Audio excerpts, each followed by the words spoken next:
Section number 34 से लेके जो आपको एक तरीके से 447 की तरफ धकेलने की कोशिश की जाती है, 34 के अंदर, 35 के अंदर, 36 के अंदर, 37 के अंदर, 34, 35, 36, 37 और 38 के अंदर, ये पांचों सेक्शन जो हैं ये आपको कहाँ भेजते हैं? ये आपको भेजते हैं सेक्शन नंबर 447 की तरफ, और आपसे कहते हैं कि आपने जब इनके अंदर कॉन्ट्रावेंशन किया है तो आपको सजा मिलेगी एज पर सेक्शन नंबर 447।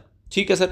अब इस पूरे सीरीज के दौरान में हमारा सेक्शन नंबर 38 जो है ये पहले वाले मॉड्यूल में कवर नहीं था, इस वजह से ये आपका स्किप हो रखा है, तो उसको मैं यहाँ पे इंट्रोड्यूस करके चल रहा हूँ सो दैट आपकी सीरीज जो है वो कंप्लीट रहे आपके आने वाले अटेम्प्ट के लिए। ठीक है, तो 38 पहले मॉड्यूल में कवर नहीं था तो हमने कवर नहीं कराया था, क्योंकि अब ये मॉड्यूल का पार्ट बन गया है तो उसको हम यहाँ पे इंट्रोड्यूस करने जा रहे हैं सेक्शन नंबर 38। क्या ये अमेंडमेंट है? नहीं जी, अमेंडमेंट नहीं है। क्या ये सेक्शन पहले था? हाँ जी पहले था, बस आपके मॉड्यूल का पार्ट नहीं था, आपके कोर्स में इसको इंट्रोड्यूस नहीं किया हुआ था आपके इंस्टीट्यूट ने, अब कर दिया है तो आपके इंस्टीट्यूट का मॉड्यूल का पार्ट बन गया है, तो इसको हम भी कवर करके चल रहे हैं।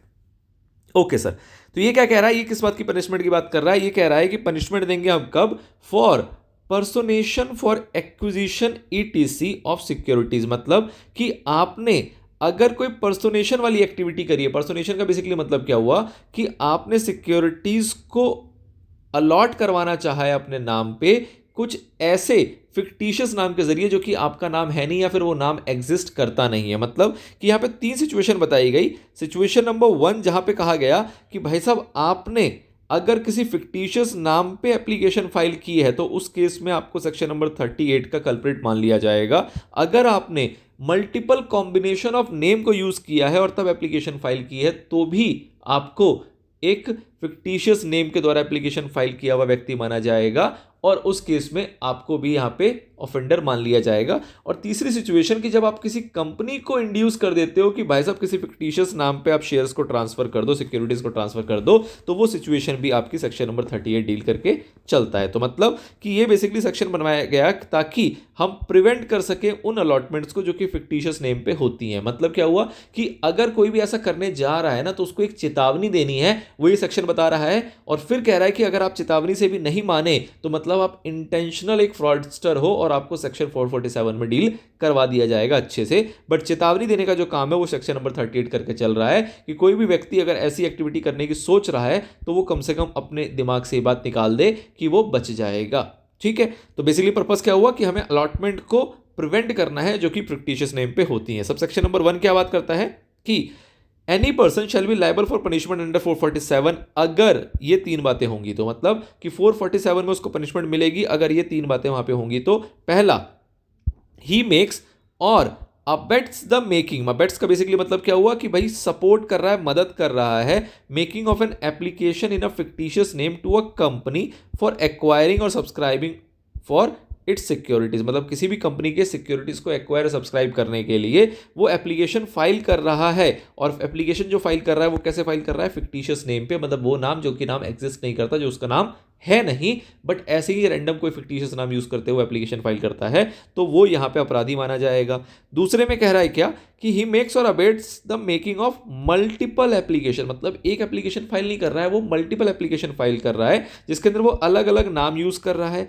अलग अलग कॉम्बिनेशन यूज कर रहा है नाम और सरनेम का। मतलब कि वो हो सकता है रवि कुमार यूज करे, हो सकता है कुमार रवि यूज करे, हो सकता है रवि कुमार ठाकुर यूज करे, हो सकता है ठाकुर कुमार रवि यूज करे, हो सकता है ठाकुर रवि कुमार यूज करे। मतलब अलग अलग टाइप के कॉम्बिनेशन के थ्रू वो चाह रहा है कि कैसे भी मुझे सिक्योरिटीज मिल जाए, सिक्योरिटीज में सब्सक्राइब कर लूं, तो उस केस में भी वो नाम ऑब्वियसली फिक्टिशियस माना जाएगा और यहां पे वो अपराधी करार कर दिया जाएगा। और तीसरी सिचुएशन, और otherwise induces directly or indirectly a company to allot or register any transfer of any securities to him or to any other person in a fictitious name। मतलब किसी कंपनी को इंड्यूस कर रहा है कि भाई साहब आप क्या करो, आप अलॉट कर दो या फिर रजिस्टर कर दो मेरे नाम पे या फिर किसी ऐसे नाम पे जो कि फिक्टिशियस नेम है सिक्योरिटीज को, तो उस सिचुएशन में भी वो व्यक्ति यहां पे अपराधी माना जाएगा। ठीक है सर।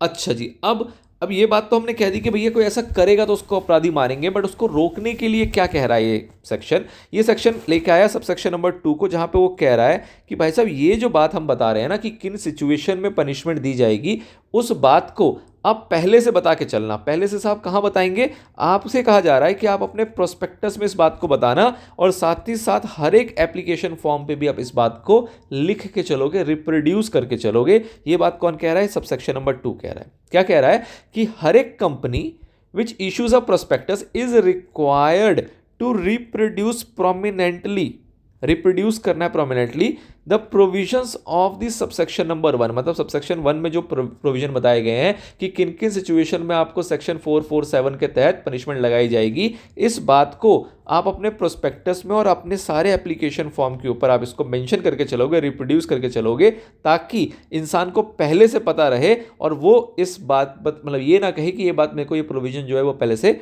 पता नहीं था। ऑल्दो वो कह नहीं सकता है, बट बेसिकली सेंसिटाइज करने के लिए सबसेक्शन 2 जो है वो यहाँ पे कह के चल रहा है कि भाई साहब ये वाली बातें जो होगी ना, आप उसको पहले से बता के चलना, ताकि कल को कोई दिक्कत ना हो।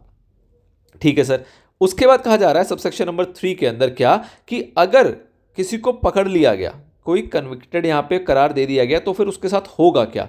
तो उसके साथ दो यहां पे ऑप्शन दिए गए हैं। दो ऑप्शन बेसिकली, दो एक्टिविटी उसके साथ की जाएगी। पहला कि जो भी उसको फायदा हुआ है ना, वो सारा का सारा डिस्गॉर्ज कर लिया जाएगा। मतलब क्या होगा कि कोर्ट जो है यहाँ पे ऑर्डर दे सकती है किस चीज़ का, disgorgement of any gain made by such person. मतलब क्या हुआ कि भाई साहब आपने जितना मुनाफा कमाया है ना, जितना मुनाफा कमाया है वो आपका घर बार बेच बाच के आपसे रिकवर कर लिया जाएगा किसी भी तरीके से। मतलब डिस्गॉर्जमेंट का मतलब क्या हुआ कि कुर्की करवा लेना, बेसिकली किसी भी हद तक जाके जितने भी आपको गेन हुए, आप कहो कि भाई साहब मैंने 50 लाख कमाए थे, बट आज के टाइम में 50 लाख है नहीं, कोई दिक्कत नहीं, 50 लाख की रिकवरी वो कैसे भी कर सकते हैं, आपका घर बेच के, आपकी पर्सनल प्रॉपर्टी को हाथ लगा के, anything can be done here, so that कि आपका जो गेन, जो आपने इस एक्टिविटी से मुनाफा कमाया है, वो आपसे रिकवर करा जा सके। कोर्ट इस चीज़ का ऑर्डर दे सकती है। ठीक है सर।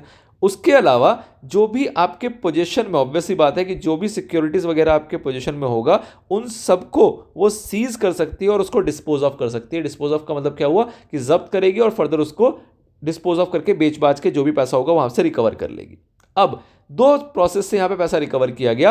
एक तो किया गया डिस्गॉर्जमेंट ऑफ एनी गेन, मतलब जो भी आपको फायदा पहुंचा था, जो कि सिक्योरिटीज की फॉर्म में नहीं है, आपने उसको कहीं और अप्लाई कर लिया हो, तो उसको भी वहां पे रिकवर किया जा सकता है कोर्ट के ऑर्डर के द्वारा। और दूसरा कि जो भी आपके पास पोजीशन में सिक्योरिटीज है, उसको बेच बाच के भी पैसा रिकवर किया जाएगा। और जो भी टोटल पैसा रिकवर होगा, उस पैसे को करेंगे क्या, उस पैसे को हम डाल देंगे कहां पे, IEPF में। ये बात कह रहा है आपको सबसेक्शन नंबर 4 कि सबसेक्शन नंबर 3 के अंदर जितना भी पैसा आप उगाई करोगे, बेसिकली उस उगाए हुए पैसे को आपको क्या करना है, investor education and protection fund जो है वहां पे आप उसको ट्रांसफर कर देना, कि भैया वो इन्वेस्टर्स को आगे प्रोटेक्ट करने में काम आएगा, वो पैसा उस पर्पस के लिए यूटिलाइज किया जाएगा जिस पर्पस के लिए इस फंड को बनाया गया है। ठीक है। तो this is your section number 38, जो कि एक एडिशनल ऐड किया गया, जो बेसिकली क्या कर रहा है, आपको अवॉइड करने की कोशिश कर रहा है कि भैया फिक्टिशियस नाम पे कोई भी अलॉटमेंट ना हो जाए या कोई एप्लीकेशन ना आ जाए। उस बात को दूर करने के लिए, सेंसिटाइज करने के लिए सेक्शन नंबर 38 बनाया गया और कहा गया कि अगर फिर भी एप्लीकेशन आ जाएगी तो हम उसको डील करेंगे किसमें, उसको हम डील करेंगे सेक्शन नंबर 38 के अंदर। ठीक है। एक यहाँ नोट दिया गया जो बहुत ज़्यादा रेलेवेंट नहीं है, बट स्टिल एक बार रीड आउट कर लेते हैं। A person who gets shares allotted in a fictitious name becomes liable as a shareholder। मतलब कि भैया fictitious name पे भी अगर उसको किसी को शेयर्स मिल जाते हैं तो ऑब्वियसली बात है वो शेयर होल्डर की तरह वहां पे लाइबल हो जाएगा। Thus, where a person carried on business under an assumed name and took shares in that name, कोई भी assumed name से उसने शेयर्स ले लिया, his trustee in bankruptcy of the said person could not avoid liability। मतलब कि जो भी उसका ट्रस्टी होगा, मतलब जो भी उसके पीछे होगा ना, वो बंदे को भी यहाँ पे पकड़ लिया जाएगा अगर कल को कोई लाइबिलिटी अराइज होती है। तो द थिंग इज कि भैया आपने फिक्टिशियस नाम पे ले लिया है ना, बट आप शेयर होल्डर तो करार दे गए हो, और इनकेस अगर कोई लाइबिलिटी अराइज होती है ना, तो वो आप तो हो नहीं, आपका तो फिक्टिशियस नेम है, बट आपका कोई ना कोई तो ट्रस्टी होगा ना, जो बेसिकली उस नाम को क्रिएट कर रहा होगा, उस नाम को यूज कर रहा होगा, उस बंदे को पकड़ लेंगे और वो ये नहीं कह सकता कि भैया मेरी लाइबिलिटी नहीं है। मतलब कि मिस्टर एक्स ने कोई ऐसे ही नाम बनाया, मिस्टर लेट से उल्फत। अब मिस्टर उल्फत के नाम से उसने ले लिया, पता है भैया उल्फत नाम का कोई बंदा एग्जिस्ट करता ही नहीं है, बट कल को कोई लाइबिलिटी आएगी तो क्योंकि ये शेयर होल्डर है तो पकड़ा जाएगा। इसका ट्रस्टी कौन है, ट्रस्टी कौन होगा, मिस्टर एक्स। तो मिस्टर एक्स से यहाँ पे उगाई कर ली जाएगी, बेचारा वो यहाँ पे लाइबल हो जाएगा उन सभी चीजों के लिए जो कि एक मेंबर लाइबल होता है। ठीक है। तो कहा जा रहा है बेटा बचोगे कहीं से भी नहीं, पकड़ तो तुमको कैसे ना कैसे लिया ही जाएगा।